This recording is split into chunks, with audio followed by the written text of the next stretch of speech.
if you want to change the trajectory of an organization, you must change the leadership culture in that organization.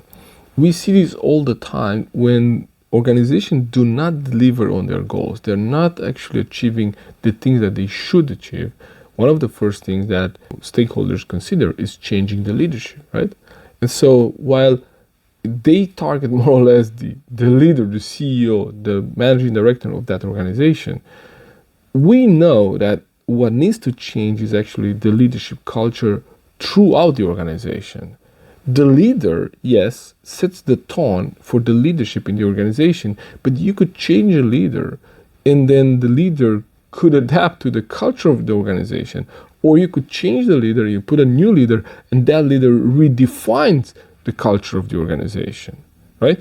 And because the leader is one person and the culture is defined by group habit and the way people think, act, and interact within the organization, well, it's very easy for the organization to actually kind of tweak and model the leader.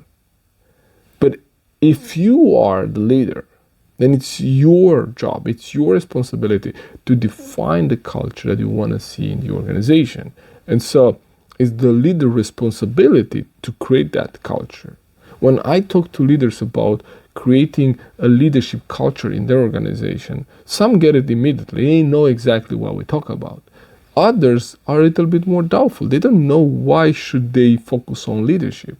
But if you think about it, everything that has to do with working with other people, talking to clients, stakeholders, peers, colleagues, everything has to do with leadership. The moment you have more than one person working on a task, you are working and you are talking about leadership.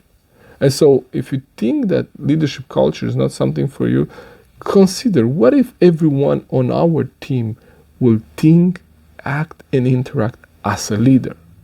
What if me as a leader of the organization, I will be able to more or less, pass on this mindset, this leadership mindset to my team and to everyone else. And so when I go and visit the kind of the first level in our organization, that I see people think, act, and interact the way I do, the way we do in the leadership team. That's when you have created a leadership culture in your organization. So if you want to change the trajectory of your organization, change the leadership culture. If you're not happy with the culture that you see in your organization, then you have to be much more intentional about creating the one you want, because you already have a culture. Might not be the one you want, but you have a culture. So you have, as a leader, to be very intentional to design the kind of culture that you need to take you and your organization where you need to go. Otherwise, you might be changed.